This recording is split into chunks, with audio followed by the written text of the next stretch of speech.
welcome to this latest edition of the Real Deal Podcast. On this last day of May 2024, recording this on a Friday, we are here as far as June. The year is almost halfway over, which is hard to believe, but this is where we're at. And we're going to begin with, of course, the NBA final. It's not yet. The Western Conference Finals. First day, well, no basketball. So we're not going to have basketball for the entire week, which is hard to believe, but this is where we're at.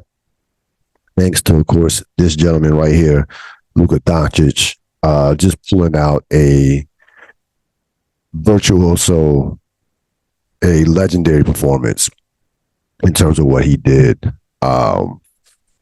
last night to the Minnesota Timberwolves. Now, there are a lot of things that I hated about this game. There are a lot of things. But the one thing I loved is the absolute dominance and just, you see greatness. When you see greatness and when you see in the gameplay at the highest level, you can't do nothing but respect it. What Luka did last night, he went out there and said, hey, fellas, we're going back to Dallas, and I'll be damned if the Minnesota Timberwolves are coming back with us.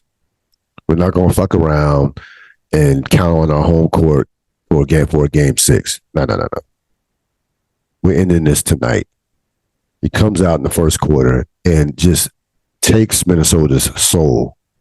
20 points on 8 of 11, 4 for 6 from the three-point line. He was cooking everybody who guarded him. Everybody. Oh, you think Anthony Edwards shut me down last game or held me down? Really? He was 6 for 7 versus Edwards in this game. Okay, that's the primary defender. And he goes out there, 20 points again, 20 points, 8 of 11 shoot, 8 of 11 from the field, hitting step back 30-footers like they were like free throws. They outscored Minnesota 35-19, and that was the game. And on the opposite end of the spectrum, you know who the leading shot taker was of the Minnesota Timberwolves? Not Ant, not Cat. Rudy Gobert, 3 of 7 with 7 points. Like that was Minnesota's night in a nutshell. Luka on one end, Rudy Gobert on the other. And that was that. That was it. So, yeah, that was one of those games where, again, was he more dominant in Game 7 against Phoenix back in 2022? Yeah, he was. But this had that type of feel to it, where you just go into somebody's arena and just absolutely, completely take the crowd out of it. The crowd might have had, 3 moments during the game where they cheered? Like that, he completely took the crowd out of it and stamped Dallas's stamped their way to the finals, their first final since 2011, their third overall. Of course, they're 1-1, lost one that we expected them to win against Miami Heat, and won one that we expected them to lose against the Miami Heat back in 2011. Of course, taking out LeBron James and the Heatos, and probably was one of the greatest finals upsets in recent history when you look at the discrepancy in talent. But last night was all about Luka. I know Kyrie had 36 as well, but it was Luka who absolutely set the tone for the entire game, and Minnesota never, ever recovered. We'll talk more about we'll have plenty more about the finals in podcast ahead. I've thought about it, but I'll wait on that till next week's podcast to kind of dig deep into what that matchup with the Boston Celtics. They will go in. Dallas goes in as underdogs, as they should. But absolutely, when you have Luka and the way Kyrie is playing, they absolutely have more than a puncher's chance to win that series. As far as Minnesota goes, listen, you could do glass half full. 56 games. Won 56 games over the course of the regular season. You have one of the brightest young stars in the game, a legit now top 10 player who's only 22 years old and who still will be in conversation to be an MVP, will be one of the leading candidates to be an MVP next year, right? You took a leap from first round to conference finals. But the bottom line is that egg that Minnesota laid last. Like, I should feel better about a team that did so many great things this year and that should have a bright future. I should feel a little bit better than what I do about the Minnesota Timberwolves. Last night was I couldn't make sense of it. Like, yeah, Luka can go off on anybody. He can score. If that game would have been competitive, he would have easily had 45 to 50 points in that game. Yeah, I mean, we know Luka Doncic is great. Probably, will probably be finished my top 5 rankings as probably the second best player in the world at the end of the season. But to win the type of game that they won in Dallas in Game 4, when you're down 3-0, and to go out there and lay an egg last night, I just can't make sense of it. Like, if you laid the egg in Game 4, that would have made more sense because it's like, all right, we're down 3-0. They have home court right now. We really don't believe that we can come back from 3-0. Let's, get swept. Instead, you win a great game 4. You finally win a close game. You contain Luka and Kyrie. You get a big game from Cat. Edwards played well. So it's like you're going home down 3-1. If you win Game 5, all the pressure goes to Dallas. And it's like, it's a series now. You're down 3-2 with a possible Game 7 at home. So what last night told me was Minnesota had no chance. They had no chance as far as in terms of belief. They had no belief that they could come back from 3-1, even with home court advantage, even with having Games 5 and possibly a Game 7 at home. They had no belief. That's what that tells me. And they were content with the Game Game 4 victory. Well, we didn't get swept. Well, yeah, you kind of did get swept. It was a gentleman's sweep. And not only a gentleman's sweep, you went out there and got lambasted. I mean, they were down 30 plus, as much as 34, 36 at one point. That game was never in doubt after the first quarter. Never. I mean, it was field time at halftime. After halftime, it was a bunch of field time.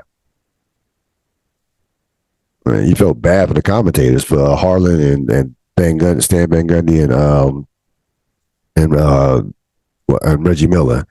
They had nothing but field time in that second half. So I didn't get that from Minnesota. I was not shocked that they lost, but how they lost that game, I was dumbfounded. And Minnesota will go into offseason, listen, the question they're going to have to ask themselves is, can we win a championship with Karl-Anthony Towns as our second best player? I know the answer to that is hell no, but they're going to have to ask themselves that question. Because I don't think you can come back with Towns on your team next year. I just don't, despite what he did in the last 2 games of this series. So I'm sure, Conley, is going to have a lot. It's going to be a long summer for the general manager, for the Minnesota Brass, and they still have this ownership thing that's not been completely resolved with A-Rod and Glenn Taylor and what have you. But last night was all about Dallas, Luka Doncic, Kyrie Irving. Lively comes back. Media has immediate impact. Gafford played great. And the Dallas Mavericks just, well, clearly they were the better team. Like, I thought Minnesota was going to win the series in 7 games, but I was not surprised, completely not surprised that Dallas won this series. I'm surprised that it only went 5. I'm shocked by that. But the bottom line is Dallas had the best player in the series. They had the best 2 players in the series. Luka and Kyrie were the best 2 players in the series easily. And Jason Kidd, coach circles around Finch. That's all there is to it. The kid pressed every right button. Minnesota could never get their bigs situated in terms of the matchups and things of that nature. They got Cat going too late. Edwards, needed to play much better than what he did, even though he came on late. Like, forget about last night's game. He wasn't a factor. Like, that 28 points was empty calories. 16 of 28 came after halftime. He, like, when the game was there in the first 3 or 4 minutes, he was a non-factor in the first quarter. And that was when the game was lost. So that the Anthony Edwards 28 points, it meant that was nothing to me. I didn't care about those 28 points at all. He had a bad series. He had a bad series compared to what he had played compared to the first two series. No two ways about it. But he's 22 years old. I'm not here to bury Anthony Edwards by any stretch of imagination. He is, again, one of the top 10 players in the league at this point in his career, and he will get better. And, listen, that's the one thing that's the biggest thing they have going for him. He's going to take a leap. The question is, again, what are they going to do with Karl Anthony Towns in that situation with the bigs? Can you win a championship with Gobert? Can you win a championship with Towns as your second best player and Gobert as your center? Those are some questions they're going to have to ask. They could use another playmaker, some more shooting. So again, a lot of question marks for a team that made it to the Western Conference Finals and has a superstar player on their squad in terms of Minnesota.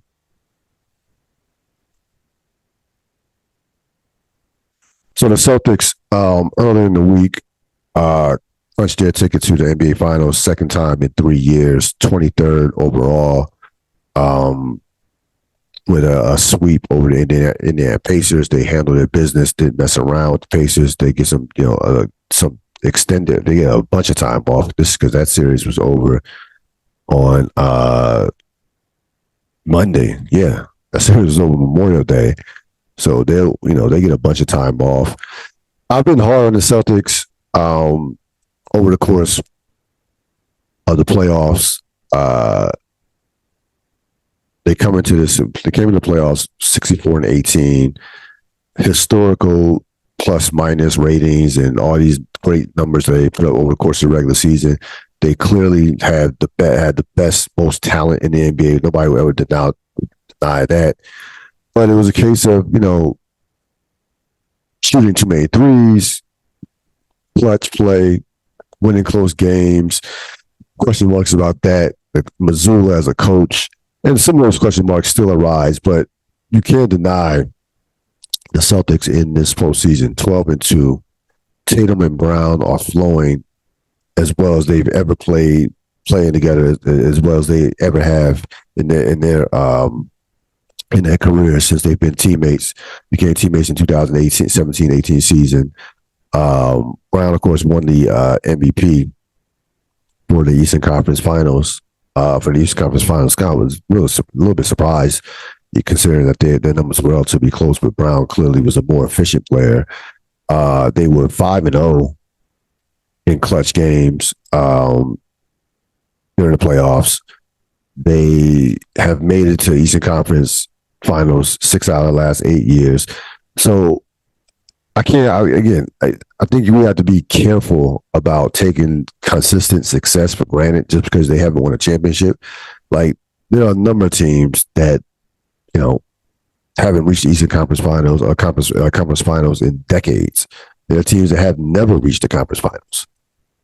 And they have consistently been knocking on the door. And listen, the one thing, all you can do as a franchise is give yourself a chance. If you are in the conversation to win a championship, eventually you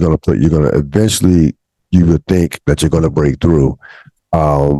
So I give the Celtics a ton of credit. I don't care about the teams that they went through and the injuries. They can't control that. I understand. No Butler, no Giannis, Dame Lillard missed a game. They've had, Halliburton missed the last couple of games. They had Donovan Mitchell who missed the last couple of games of the Cleveland series. It doesn't matter. The Celtics have no control of that. The bottom line is the Celtics absolutely handled their business.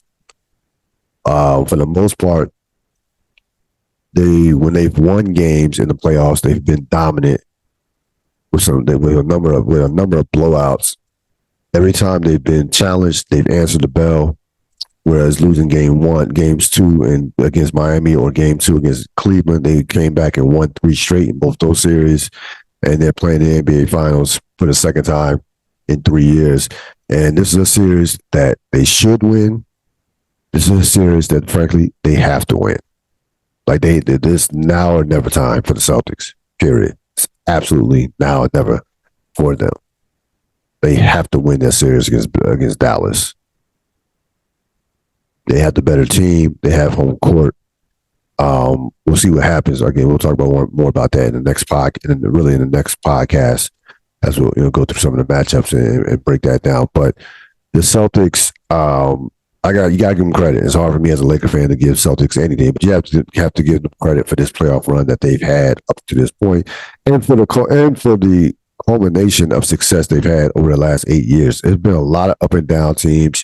You've got a lot of one-hit wonders. In the last 8 years, you had a lot of underachieving teams. I mean, look at the Clippers.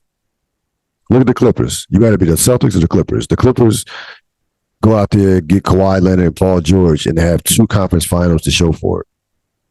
No NBA Finals appearances, no championships, but they have as many first-round exits as they do playoff series wins or conference finals appearances. Like the Clippers. How many playoff series the Clippers won since Kawhi and Paul George joined them? Let me see. 2020, they won 1 playoff series in 2020. 2021, they won 2. And so they've only won three playoff series, basically 4 playoff series since Kawhi Leonard and Paul George got to the team.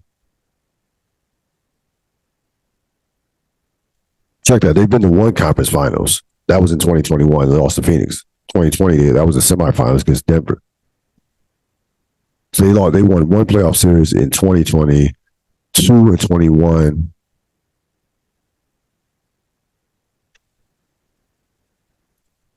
None last year. None last year. None this year. So you could be the Clippers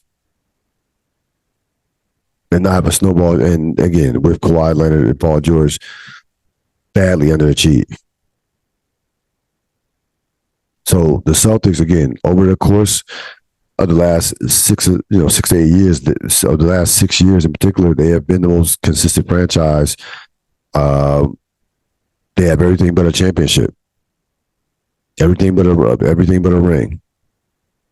And again, they will not have a better opportunity than what they have this year. They just won't. For the week, Luka Doncic for sure. Jaylen Brown was up there. Tatum could have been up there, but again, he is right now the second best player in the world. Now I think he'll finish the season to be in my top 2 as that number 2 player in the world. I can't put him over Joker right now. I'm not doing this. The guy who wins the title becomes the best player in the world year by year like that. Now that's not what we're doing. But he is again generational talent. Only 25 years old. Improved his conditioning coming into with the season. He improved his shot, his overall efficiency. The chemistry he has with Kyrie compared to last year is not even a comparison. Those guys play well off each other, and they are one of the great offensive backcourts of all time. They might be the greatest offensive backcourt of all time. Offensive. No one's saying the greatest backcourt of all time, but from the offensive standpoint, on scoring, on offense scoring and playmaking, they probably are right at the top, near or at the top. But this guy's only 25 years old. The one thing you know about him, he does not shy away from the moment. Any big game, he's going to show up. This is second conference. This is first NBA Finals, second conference Finals in 3 years. He, without question, superstar. Without question, franchise player. Without question, a guy with all-time great talent. And again, it will be like it will be fascinating to watch him on that stage in terms of playing in the NBA Finals. I actually think it was better for the NBA with Dallas to make it than it was even for Minnesota, even with Anthony Edwards, because Luka, frankly, is a better player. He's clearly a better player. So you want to see the best. It's the best player remaining versus the best team in terms of when they go up against Boston. So I can't wait to that matchup. Um, yeah, if you're starting a team right now, I still lean towards Joker, but based on age, you probably have to take Luka second, Giannis third, Wembyana fourth. I would think those are like the four top guys. If I was starting a team right now, that I would take. But he is right there as one of the best players in the world. And again, I can't wait to watch him against on that stage in the finals. He's going to have some big games in that finals for sure. Win, lose, or draw. But Luka Doncic wins the week.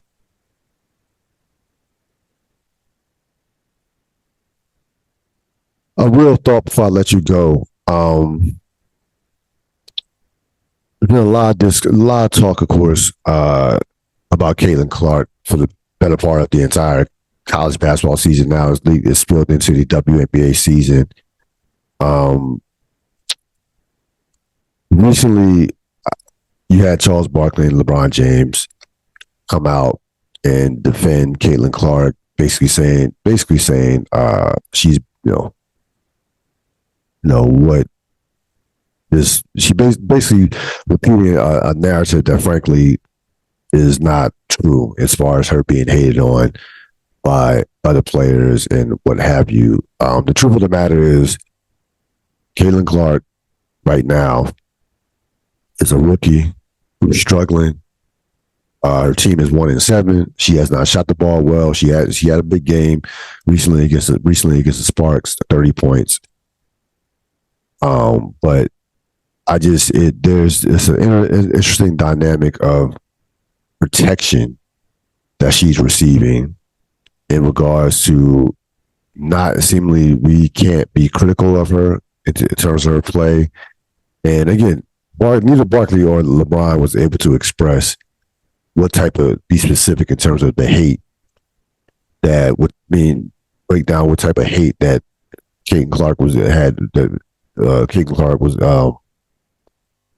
going against her. Like what they were not able to articulate that. Like, okay, give me some examples. What do you mean? Diane Taurasi saying what was obvious? Hey, rookies, she's going to struggle. It's not an easy transition from college to pro. Is that hate? So if if players are not bowing down to her or kissing her ass, then I guess they're hating. And we got to be more nuanced with the facts here. The fact is, and Jamil Hill talked about this, she is more marketable because she's a straight white woman. That is fact.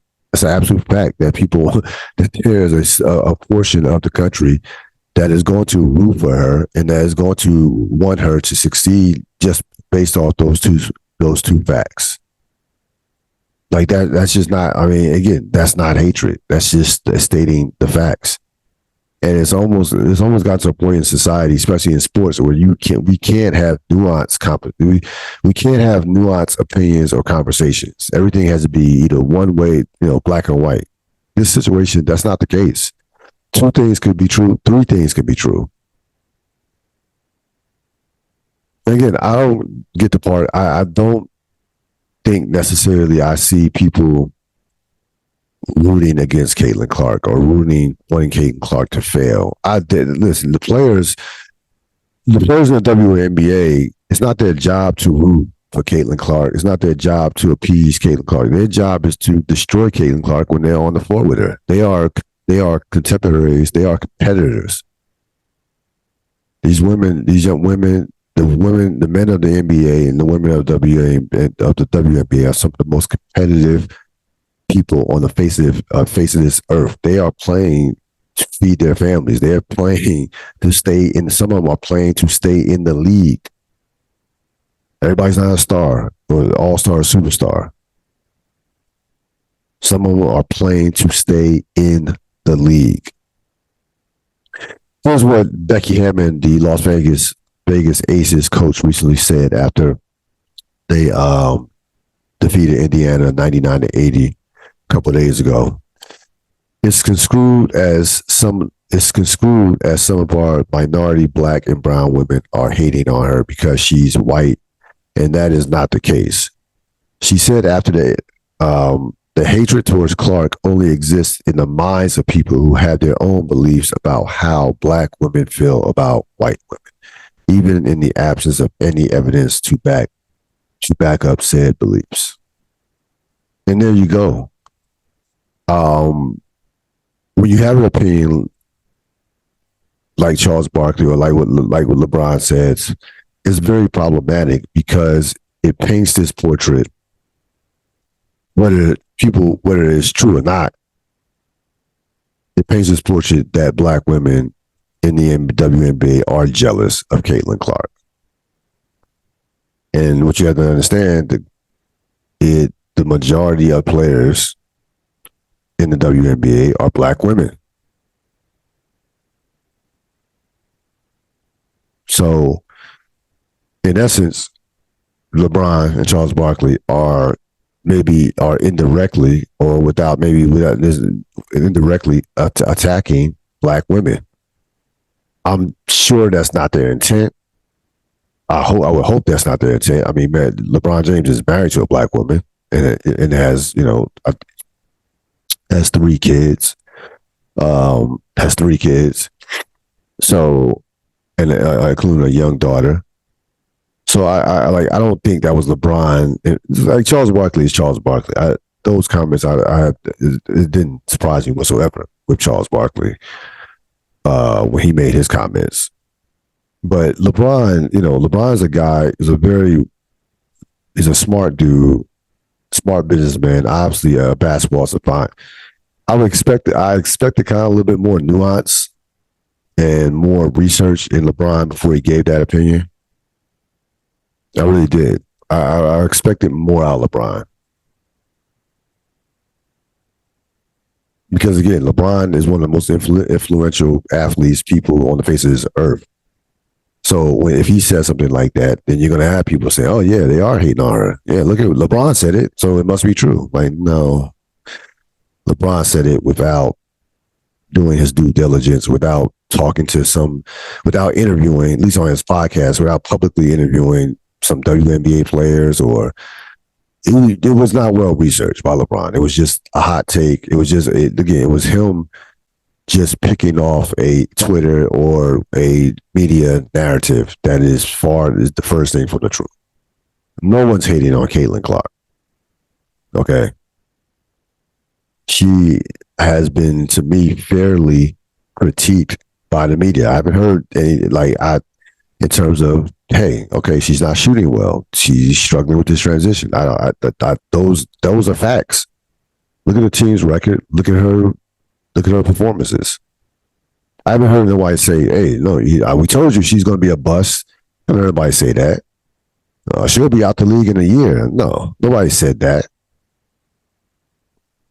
And again, this is not an anti-Caitlin Clark. I'm a fan of, I respect Caitlin Clark. She can play. What she did in college was tremendous. I mean, she didn't win a chip, but what she did, regardless, is still, something to behold. I hope she has a great career. Her having a great career is great for the WNBA, or pure and simple. But also, too, don't forget about, she's getting all this attention now, but don't forget, there was a WNBA before Caitlin Clark got here. And sometimes we just ignore the past. We ignore the ones that came before us that helped put us in a position to where we're at in general in life. Like, there would be no WNBA without Cheryl Swoops, without Cynthia Cooper, Dawn Staley, Candace Parker, Maya Moore. So let's not forget about that. Shamika Holdsclaw. I can go on and on and on. There would be no WNBA without those women. Diane Taurasi, and so on. So you've had you had players. Angel Reese came out and did a tweet. I know deleted a tweet. Yeah, this league is bigger than just one player. It's not just about one player. This rookie class coming in, along with Clark, is going to be a game changing rookie class for the future. It's going to be one of those things that people look back on and say, yeah, that class of 2024, the league changed. It's going to take the league to a whole nother level. So do your research. Understand, there's again, we need to do better as a society, especially with sports opinions, and in terms of there's a lot just paying attention and being cognizant of nuance. You have to look at the nuance in things when we have these types of discussions, because if not, then they are pointless discussions. You might as well not even have them. That's going to wrap it up for this latest edition of the Real Deal podcast. As always, I'm Cyril Gerald Quinn. Like, subscribe. You can click the dislike button if you want to. Comment. I appreciate all your support, and I will see you next time on the next edition of the Real Deal podcast. Have a great weekend.